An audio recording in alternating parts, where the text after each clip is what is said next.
মমতা বন্দ্যোপাধ্যায় তিনি আশঙ্কা প্রকাশ করেছেন যে ব্যাপক সংখ্যায় পশ্চিমবঙ্গে মানুষের নাম চূড়ান্ত ভোটার তালিকা থেকে বাদ যেতে চলেছে। এই আশঙ্কা প্রকাশ সুপ্রিম কোর্টে অ্যাপ্লিকেশন ফাইল করে করা তা কিন্তু কার্যত আইনি একটি ডকুমেন্টস হিসেবে আগামী দিনে ব্যবহার করা হবে। কারণ সত্যিই যদি তাই হয় তাহলে যে গ্রাউন্ডে তিনি এই আশঙ্কাগুলো প্রকাশ করছেন সেই গ্রাউন্ডগুলো খতিয়ে দেখার আইনি দায়বদ্ধতা প্রতি মুহূর্তেই সুপ্রিম কোর্টের প্রধান বিচারপতি এজলাসে থেকে যাচ্ছে। 28 জানুয়ারি তিনি তার প্রথম মামলা ফাইল করেন এবং সেই মামলার শুনানি আজকে তালিকাভুক্ত হয়েছে। কিন্তু গতকাল রাতে নতুন করে তিনি একটি ইন্টারলোকিউটরি অ্যাপ্লিকেশন ফাইল করেছেন। যে ইন্টারলোকিউটরি অ্যাপ্লিকেশনে তার মূল আবেদন কি?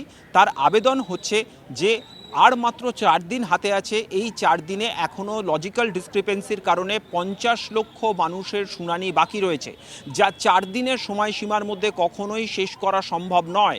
স্বাভাবিকভাবেই তাদের নাম ভোটার তালিকা থেকে বাদ যেতে চলেছে, আর তাদের নাম যাতে বাদ না যায় সেক্ষেত্রেই সুপ্রিম কোর্টকে হস্তক্ষেপ করার বা ডিরেকশন দেওয়ার আবেদন তিনি জানিয়েছেন। কি আবেদন, অর্থাৎ কি ডিরেকশন তিনি চান?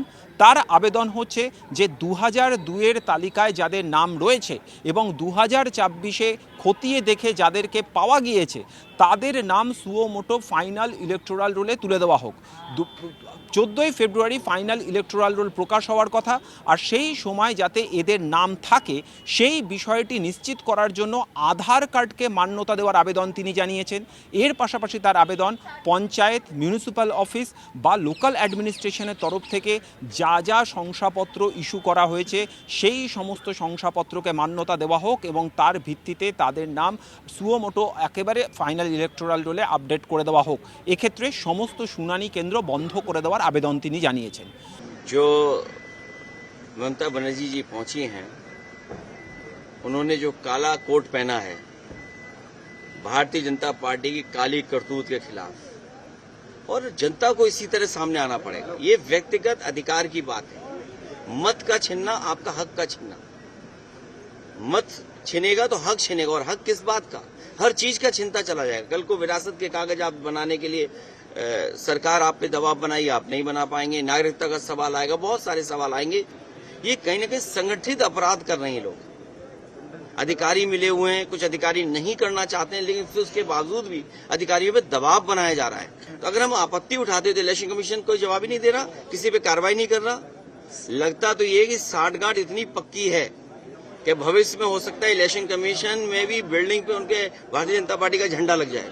ममता बनर्जी जी को बधाई है और अच्छा कर रही है वो। एसआईआर एक बड़ा मुद्दा है इस वक्त देश में, और अभी भी आप देखिए आज यूपी में हमारे एक वेदी साहब बीएलओ थे, उनकी डेथ की सूचना आई है।